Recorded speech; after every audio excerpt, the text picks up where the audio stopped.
आप देख के बताएं ना मुझे। ये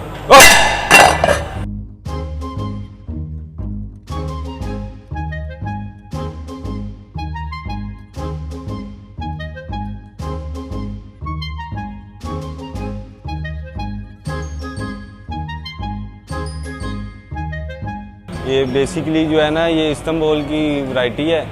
तो यहाँ पे हमने तकरीबन 6 मंथ हो गए हैं। टिकटॉकर्स वगैरह भी आते हैं हमारे पास, वो आते हैं यहाँ पे जो है ना, आके देखते रहते हैं बस।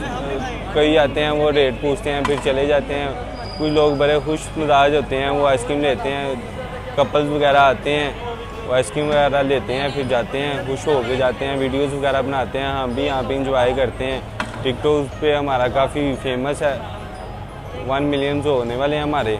काफ़ी ज़्यादा फ्लेवर्स हैं, चॉकलेट है, ब्लूबेरी है, मैंगो है, स्ट्रॉबेरी है, काफ़ी ज़्यादा हैं, लोटस वगैरह। ये हम आइसक्रीम जो है ना, टर्की से इंपोर्ट करवाते हैं। आपको पता है पाकिस्तान में तो ये पहले है नहीं, फर्स्ट बार आई है।